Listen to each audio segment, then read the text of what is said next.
Hello everybody, and welcome back to BnB Anime. I am your host for this week, Brad. It's me. Hi, I'm Brad. I'm fine.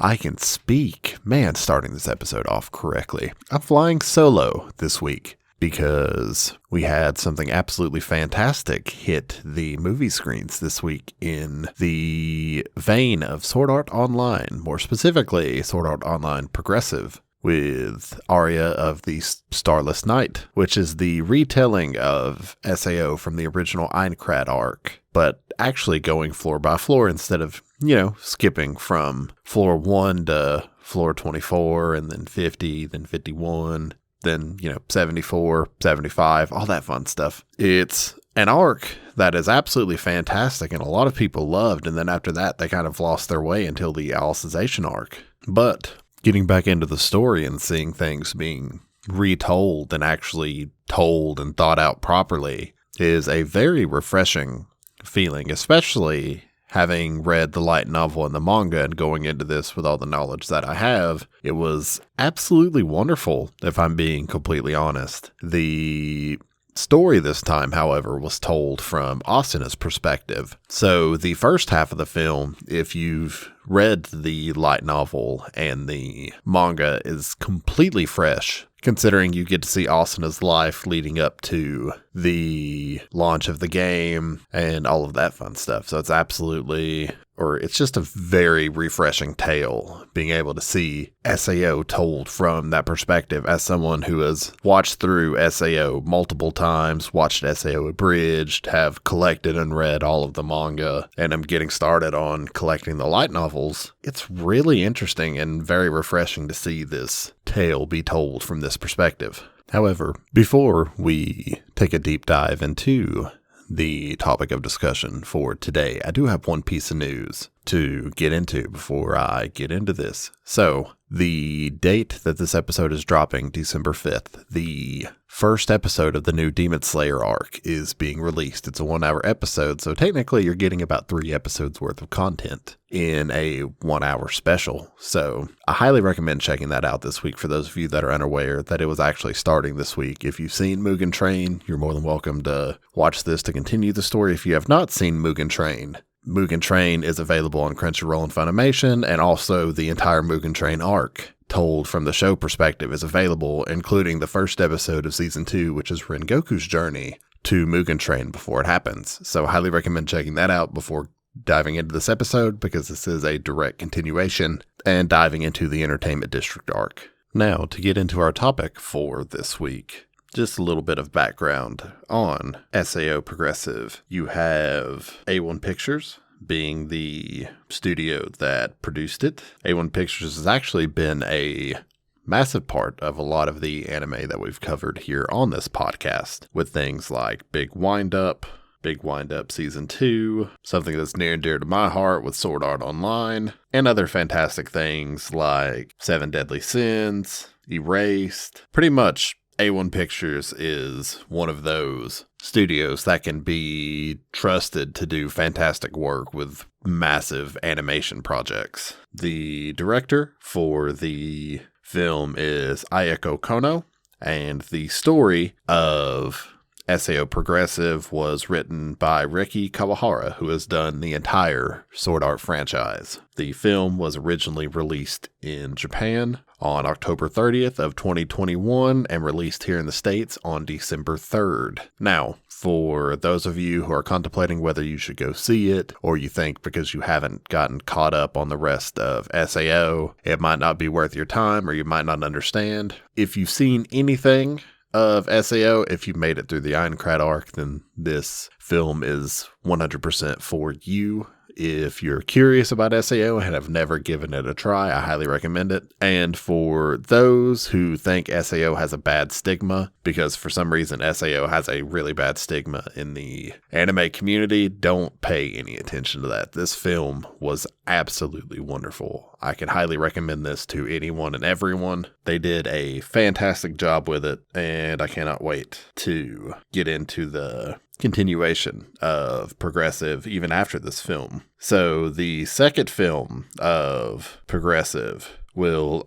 open in 2022, so they're already taking this and ready to continue on with it. And even the very ending of the film kind of left it on a cliffhanger, but we'll get into that. So without further ado, time to put your spoiler chicken hats on. Got them on? Do you? But do you really? Because this is your last time to click off before we actually get into the story. So put them on. You got them on? Sweet. Let's get into it. Link, start. So the film opens taking place during the beta test of Sword Art Online. You see Kirito, and who will later be revealed as Asuna's friend Mito, running through it. And then you get to see a new floor open as the end of the beta test counter goes off. And we open to seeing Asuna in school. So you get to see a little bit of Asuna's home life and school life during the opening of the film. You see that she is second in her class. She's incredibly intelligent. You see that she's very popular among the rest of the students. And then you see her friend Mito, who sits in the stereotypical anime protagonist spot in class, very back corner next to the window, staring loftily out the window at the rays of sunshine and the trees.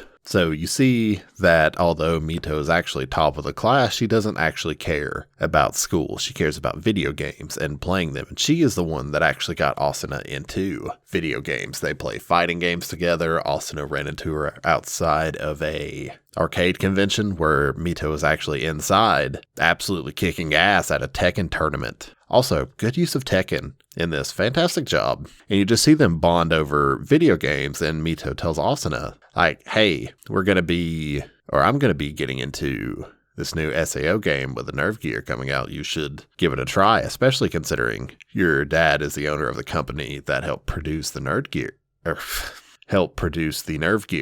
And Asuna's like, I don't know. I'll think about it. And then this is where we get to see a little bit more of Asuna's home life. We get reintroduced to her dad. We get to meet her brother, who seems really cool, and he's going off on a business trip overseas. And then we get introduced to, or I guess as far as the series is concerned, we get introduced to the asshole that is Asuna's mother. Now, for those that have not seen season 2 of SAO, then you'll have no clue what I'm talking about. But Asuna's mother is very strict and is just a real pain in the ass to her daughter. Very rude, very blunt, just not good for your kids who are in kind of that stage of development. Not good. And you can kind of see the strain that puts on Asuna's relationship with her mother and how she just doesn't let Asuna do anything but study. She doesn't want Asuna playing games, going out with her friends, doing anything. So yeah, not good. Not good at all. Not fun. So the day of SAO's launch comes about. Asuna's brother is officially off on his business trip overseas. So Asuna sits down in the chair in her brother's room, bringing him mail. And she's like, you know what? Why not? I'll try it. I'll open it up and just give it a try. Why not? Nobody's home. Nobody's going to care. So she sits down in the chair, puts the Nerve Gear on, gets into the game. Asuna has never played a MMO before. Never played any sort of quote-unquote console game, never had a set a username or anything like that, so she sets her username as her own name, because sure, makes her avatar look exactly like herself, then gets into the game and starts loudly shouting her friend Mito's IRL name throughout the streets of 10,000 people, being like, oh hey, where you at? I'm looking for you, casually chatting up to an NPC, because Asuna obviously can't distinguish the difference between players and NPCs. And everybody's just like, the hell's wrong with her? Why is she talking to an NPC so casually? Why? What is going on? And then as she is shouting the name of her friend comes sprinting out of nowhere and is like, hey, no, don't use my real name. Come on, let's go. So they go walk around town, all that fun stuff. It's 5:30. Asuna's like, okay, I got to get off. I got to go study, get ready for dinner, all that fun stuff, blah, blah, blah. And that is whenever they notice that the log out button is missing. And right at that time, as is per usual, they get teleported to the town square, and this is where Kayaba Akihiko, the creator of Sword Art Online, appears before them as blood raining through the sky, turning himself into a cloaked figure, be like, oh hey, I've locked you guys in here, sorry, and if you die in the game, you die for real. Also, if anybody tries to remove the Nerve Gear from your head, it's also going to fry your brain and kill you. And if you don't believe me, here's all the news stories of 200 people that have already died from such a way. Everybody freaks out, and he's like, oh yeah, by the way, I've left something in your inventory, and it's a mirror that turns every single person into their actual self. Like, they still have their in-game clothes on and all that fun stuff, but they get turned into, like, their IRL selves, like, same face, same body, same whole 9 yards. Everybody freaks out. Mito grabs Asuna and they sprint out of city because Mito's like, all right, look, we got to teach you to survive. We also got to be able to go because MMOs are resource grabs and you need to go off on your own and level up as quickly as possible. Otherwise, you are going to be left behind. So they go, and Mito's teaching Asuna how to use her sword skills. Asuna almost dies to a wolf, but Mito saves her. And Asuna finally starts to get the grasp of things, kind of, sort of. She learns her sword skills, kind of figures out her rapier a little bit, and we just get to see them adventuring and hanging out. They braid each other's hair, they sleep at the inn together, all that fun stuff. And then finally, they go to a hillside with these, like, weeping bell plant monster things, and they go through, and as they are fighting these, Mito's like, oh hey, there's a legendary item thing over there that I'm gonna go kill. I'm gonna go get it. She's like, oh yeah, by the way, these plants that you're fighting, if you see one with a fruit on its head, don't kill it, because if you do, the fruit is going to burst into a cloud of smoke and you're going to be absolutely surrounded by enemies and they will kill you. So Asuna's like, oh, okay. So Mito goes off to get herself the rare item because she's a beta tester, so she knows what things will drop her said rare items. And as Mito's off doing that, Asuna's fighting these things, taking them down kind of easily. You know, she's taking a little bit of damage here or there, but nothing too crazy, until Asuna goes and tries to use a sword skill on one of these plants. But directly behind that plant is one with a fruit. And as Mito shouts out, Asuna doesn't hear it. Her sword skill activates and just gets yeeted straight forward into the plant monster, and then by proxy, directly into the one behind it that has the fruit on its head, killing it and exploding powder everywhere. So, with powder going everywhere, a metric ton of these plant monsters spawn, and as Asuna is trying to deal with those, Mito secures her rare item, steps on the edge of a cliff, which is actually a danger zone. She collapses, falls through a bunch of coffins and footholds on the way down, and is completely separated from Asuna. Well, since the two are partied up, Mito can keep an eye on Asuna's health bar, and as Asuna continues to fight those things off, she gets her health dwindled down to just barely a sliver, and Mito's like, you know what, I'm sorry, I can't get to you, I'm out of here, okay, bye. Runs away, dissolves the party, and essentially just leaves Asuna there to die. So Asuna finally manages to take care of what's left of the plant monsters, but gets attacked by a kind of like giant dinosaur wolf type thing. And as it is getting ready to chomp her and take away the rest of her life, Kirito shows up out of nowhere, takes the thing down, and we have a very like sweet and kind of awkward moment. Like, you get to see how socially awkward Kirito is because he's a solo player and very introverted. But he gives Asuna his map data of the surrounding area, gives her a health potion to where she can get back into town. And it's very sweet little interaction. You know, they kind of talk a little bit on or off, but Asuna is just distraught over what had happened with Mito. Like, she doesn't understand why her friend would abandon her. She's just sad, broken, and eventually it's just like, you know what? Fuck it. Like, I'm not going to let this world change me. Like, I would never abandon my friend like she did. So if a monster kills me, that's fine, but I'm not going to let the game win. I'm not going to let the game change me. So she goes into the dungeon of the first floor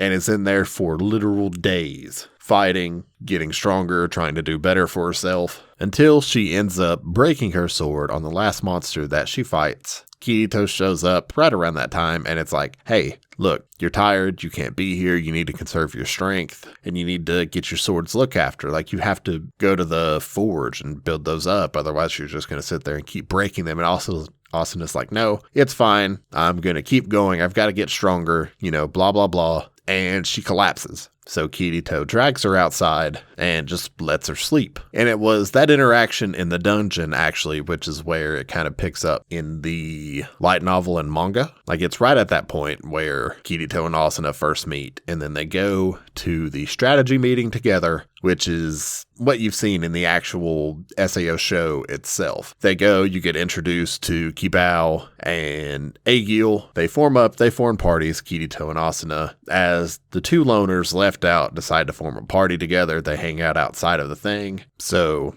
Kirito takes Asuna to where he's been staying and lets her take her first bath inside of SAO since she first got there. Then outside of that, he teaches her how to make butter for the bread that they've been eating. And, they just have a nice little wholesome moment. Next day, they go to the boss raid. Once in the boss raid, everything is pretty much a carbon copy of what happens in the show. Other than, let me just say, Ilfang in this is like he is in the progressive manga, and he is a beefy boy, ripped, jacked, all that fun stuff. Nothing like he was in the actual show. Like, he looks so much more terrifying in this. And let me just say, if you've seen the original arc of SAO and don't know how you feel about this because you think it's going to be completely similar, let me tell you, it keeps the same animation style that it got from Ordinal Scale and Alicization on. It is so fucking pretty, man. So pretty. Highly recommend. Soundtrack to the film is also fantastic, by the way. And the fight with Ilfang goes very similarly to how you'd expect. Asuna gets reunited with Mito, and blue-haired dude whose name I can't remember still ends up getting killed, but Asuna, Kirito, and Mito team up together and take down Ilfang, with Kirito still getting the last hit, so he still gets his black coat. And that is whenever they accuse Kirito of being a beater, and Kirito is like, beater? Yeah, sure, that name works, because I'm not just a beta tester, I'm not just a cheater. He's like, yeah, a beater works. Just trying to take the blame and get everybody's negative emotions out and kind of placing it on himself. So he saves Asuna and Mito from, being lumped in with him, and he tries to solo himself off. So Kirito goes to leave. Asuna follows suit behind him. They walk out, and then they go to explore the second floor together. And it very much cuts off at the very end where you get to meet Argo, the informant who is never actually shown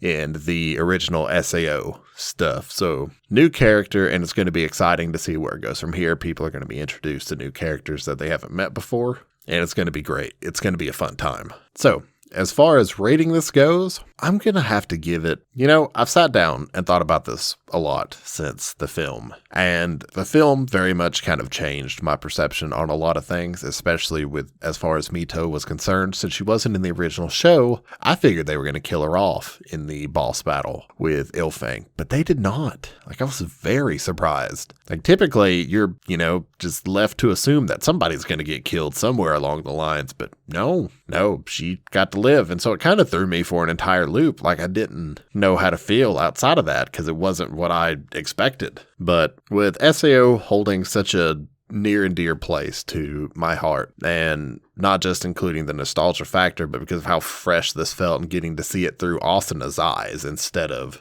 through Kirito's, Kirito being like a OP loner, I'm torn. I don't know if I want to give it a 9.5 out of 10 or a 10 out of 10, because I feel like giving it a 10 out of 10, everybody's just going to kind of roll their eyes at me. But as far as SAO is concerned, the film is perfect. Soundtrack, phenomenal. Animation, phenomenal. Getting to see the characters for actually who they are instead of what little bit we actually got to know them in the show. It was absolutely wonderful. I don't know what I would change about it. I left extremely happy. I don't know. I'll give it a 9.5 just to, keep people from coming after me in the comments. But overall, it was a fantastic film. I really enjoyed it. So if you haven't seen it and you want to see it, I highly recommend going to see it. As long as you're okay with going out into the world and going to the movies, it's a wonderful time. Go see it if you can and feel safe enough to. I highly recommend it. And with that being said, thank you all so much for listening. Blue and I greatly appreciate it. If you want to find Blue, she's on Instagram and Twitter at BlueLavenderSTM. You can find me on Twitch and Instagram at BradCarterGaming. We have a website, www.BnBAnime.com, where you can check out all of our background info, friends of the podcast, our I Can Speak, our IMDb pages for all of our voice acting work. We also have our artwork on there as well. A complete archive of every one of our episodes, links to everywhere where you can find our episodes. We also have a YouTube channel that has absolutely wonderful thumbnails. It's probably one of my favorite parts about this podcast is the thumbnails. that are made up for our YouTube videos. You can find all of our episodes on there. However, it is a week behind because we did change to a new video format that is so fucking pretty, but it takes time to make. So you can find our episodes on there as well if you want a nice visual way to see our episodes. And yeah, just again, thank you all so much for listening. We greatly appreciate it. I'm not 100% certain what is going to be next week. We haven't quite figured that out yet. We still need to sit down and kind of figure out how we're going to do our winter schedule and plan out how we're going to do our anime awards and like our best and worst of the year. So, but we definitely have something coming next week. I'm just not 100% certain what. But again, thank you all so much for listening, and I'll catch y'all next time. Bye-bye.